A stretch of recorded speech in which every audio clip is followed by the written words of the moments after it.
John Constantine, a Hellblazer podcast.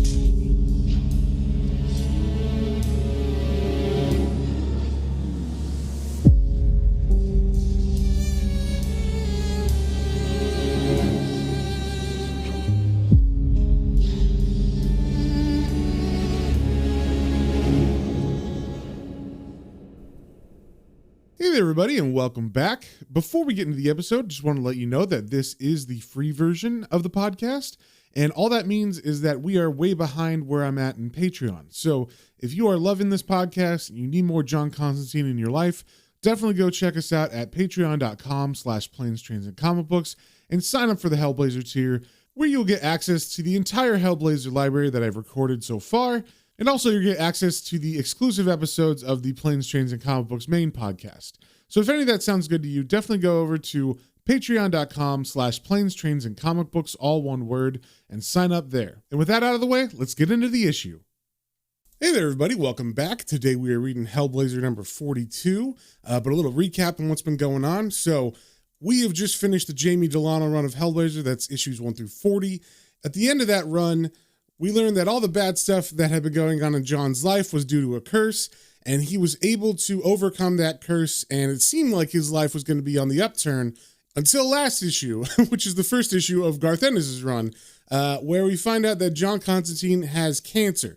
He's finally gotten over his curse, and the magic world seems to be okay with him, but now the physical world's throwing him a curveball, and he has terminal lung cancer. So the last issue was all about him finding out about it and how he found out about it, and then him deciding that there's not much he can do other than try to use magic to fix it. And that is where we left off with issue 41. So first things first, with issue 42, we got the cover here, and we are looking at a very, very bright red sunset along a coastline. There's a lighthouse, and everything looks pretty normal until you look down at the water and you see the shape of a demon, Satan, something with horns. And just like issue 41, there is like a weird cut in into the picture of John Constantine's face as if he's interrupting this scene.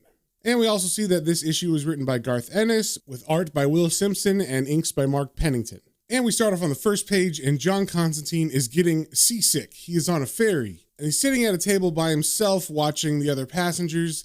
And one of the passengers comes up, and the passenger has a food tray, and it seems like the passenger sees that John is sick, and that is why he's sitting down. He sets his food down, and it's all greasy and gross. And the guy sits down all smug, like he knows exactly what he's doing. And the narration from John says, "Shit, eggs, bacon, tomatoes, sausages, islands in a sea of grease. You bastard." And then he stands up, and he runs over to the railing, and he begins to vomit. And then we get a full page splash of him standing up, all wobbly, after he throws up, and we see the name of this issue is A Drop of the Hard Stuff.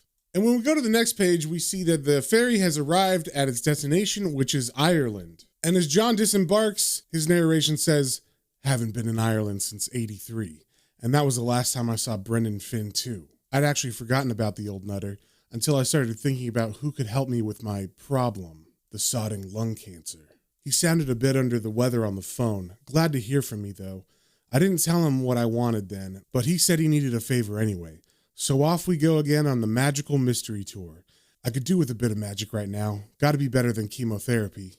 And underneath that narration, we're seeing John hail a cab and go to a place called Killiney. And with no time, they arrive to this place, and John directs the driver to a lighthouse, and he gets out of the car, and the lighthouse looks kind of dilapidated. And John looks up at it, and the narration says, "Shay Finn. He loves it out here. Peaceful enough so he doesn't get disturbed at whatever lunatic spells he's up to these days.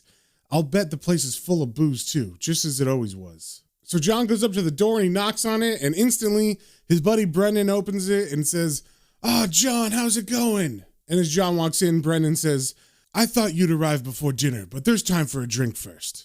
And as John goes further into Brendan's house, we see that the walls of this place are just covered in liquor bottles. And John says, "You're still a connoisseur of the finest liquor, I see." And Brendan answers, "This lot's not bad, but I've got the best stuff hidden around the place." And even though it's not the best stuff, Brendan still breaks out some whiskey and pours them some shots, and they take their first drink. And immediately after that, John sits down on the couch, lights a cigarette, and looks at Brendan and says, "So Brendan, the business?" And Brendan says, "That'll keep for a while. Haven't we a bit of catching up to do? And John doesn't really want to take the time to catch up. He doesn't have much time anyway because he's dying, but he does decide to go along with it, and the narration says, okay, mate, I'll let it go for now. So Brendan sits down at the couch next to John, and they begin to talk. And one thing to note is that Brendan always has a bottle in his hand, and even though they've just taken their first drink a couple panels ago, in the last panel of this page, we see the bottle is fully tipped up as if it's completely empty into the glass of Brendan. And as they're talking, John is looking at Brendan and realizing something's not right. The narration says he's not looking so good. He's pale and drawn. His face is a spider's web of burst blood vessels. The never-ending booze, I suppose. How much does he drink? But that thought is interrupted by Brendan asking, you still seeing that one from New York then, Anna? And John thinks to himself, Christ, it has been a long time. And then John answers Brendan, Emma, Brendan. Emma. No, I'm not. She died. And I could be wrong about this. I haven't double checked, but I think that's the girl who died in the Swamp Thing run when she got killed by the Involce painting. She was like a painter in New York, and she was painting a weird creature called an Involce, and it actually came alive and threw her out of her window. And that was during the Alan Moore run, right in the middle when John Constantine shows up for the first time. So once John brings up that Emma died, that kind of leads the conversation to more deaths that happened. Brendan says that he heard about John's dad in the paper, and to that John takes a drink, and when he finishes he says, haven't been having much luck in the past couple of years, to tell you the truth. With friends, I mean. Richie and Gary died and all. And then Brendan says, Jesus. Well, I'm not doing that well myself, it has to be said. Tactful soul that you are, John. I notice you've not mentioned Kit. And John says, I thought you'd get around to it in your own time, you know? And then we get this great panel of Brendan's face just staring straight ahead. I mean, it looks thoughtful and sad, but it also looks very apathetic and despairing. And he says to John, she's away. Gone 4 years now. But then as if to change the subject, he says, oh, enough of that grinning and misery. Come on down to the cellar here. Something to show you. So they reach the end of the stairs and Brendan opens the door to his giant cellar of liquors and wines. And Brendan says, not bad, is it? There's wine from all over the world in there. And then he holds his hands up around his face and he says, almost reverently, just look at it, John. Look at it. Bloody bottled sunshine. And John looks at him with a smirk and says, bottled liver failure, more like it.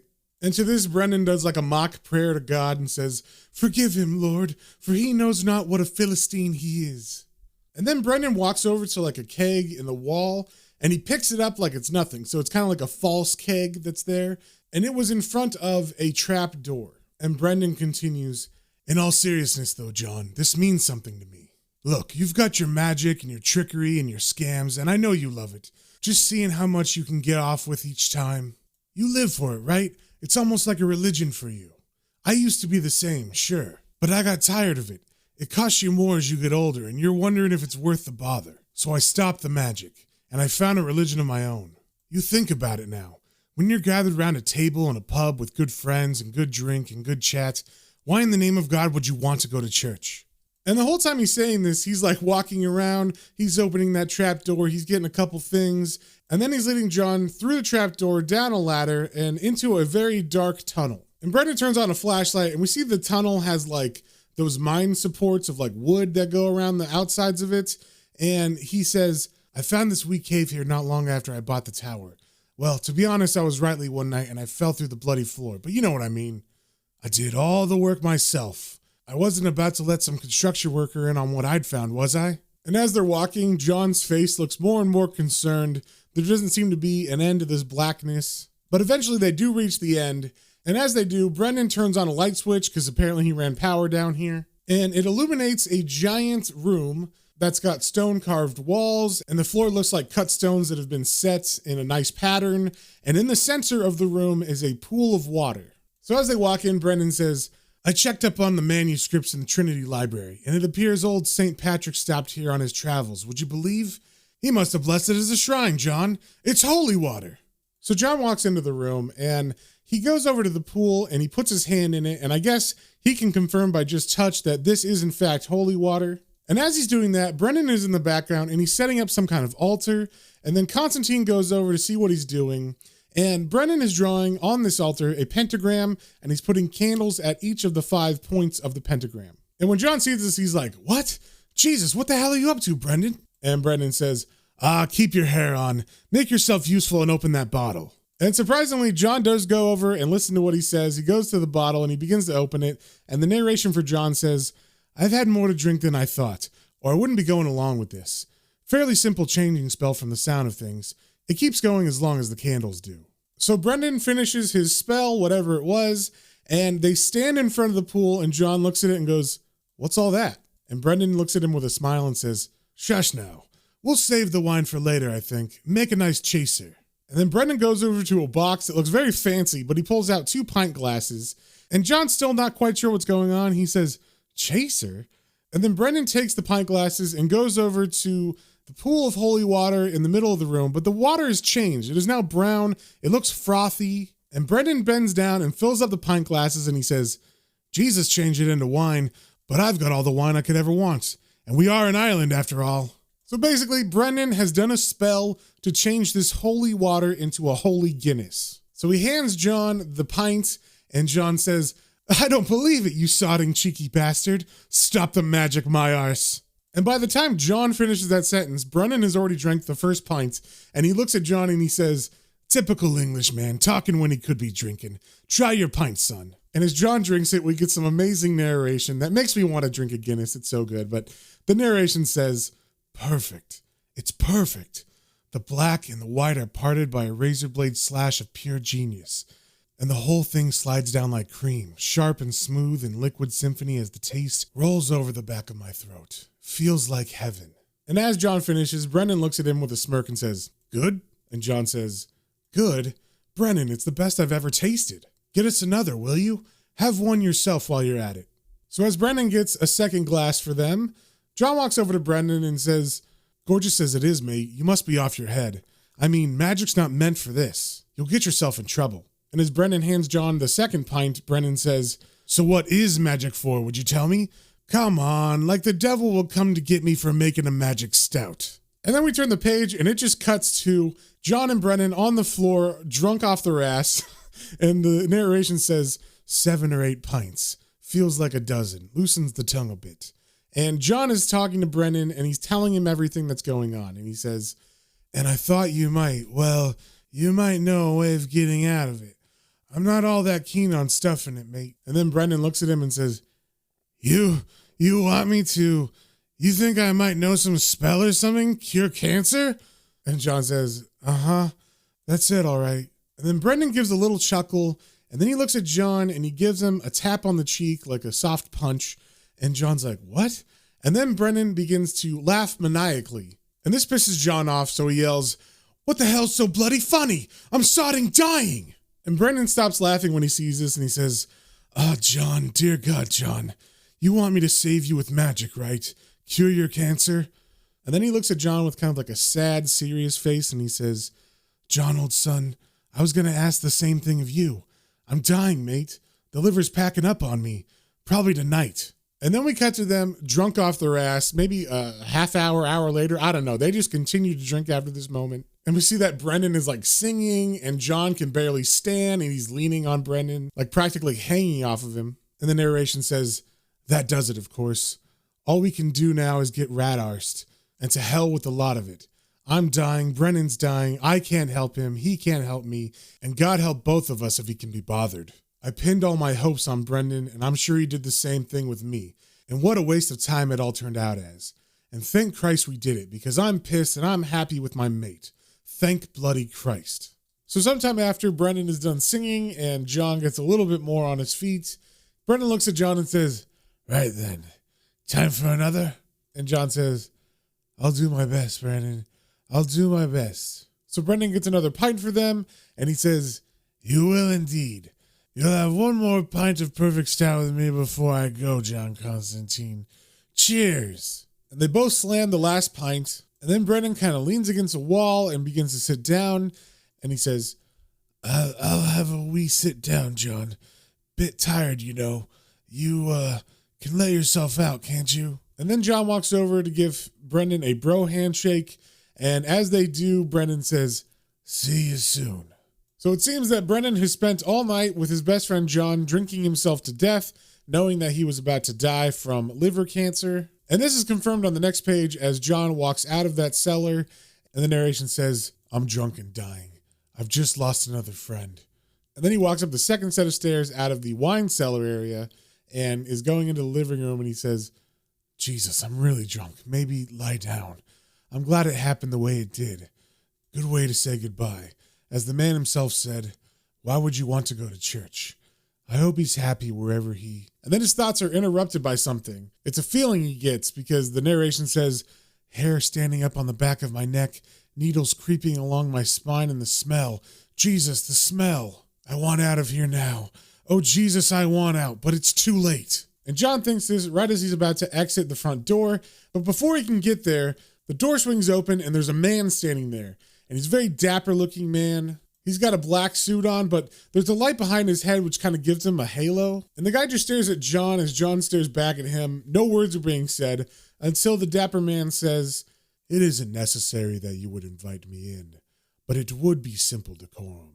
And as John's stammering, trying to get words out, asking like, what does he mean? What is this guy here for? The man says, "I'm looking for Mr. Finn, just below the wine cellar, And John's able to get out, he isn't in any sort of state to talk." And the man says, "He doesn't have to be. I'm not here for his wit. I'm here for his soul." And as the man says that, he just walks past John and into the house, and he proceeds to go straight down to the cellar. And John follows him down, and he uses the excuse saying, "Look, mate, I'll stick around, okay?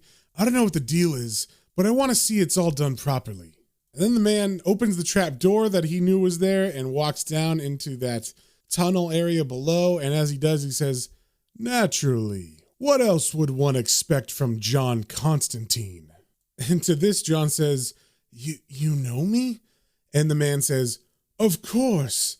I've made your father's acquaintance too, actually. Your dad is condemned by his hatred for his own son. He's in hell." And then the guy smirks at John just as he's getting to the end of the tunnel into the room where the Holy Guinness is. And the last thing this guy said to John really pissed him off. We get some narration where he's kind of holding in yelling or a scream, and he says, "That's it. You're not getting away with this, you smug bastard.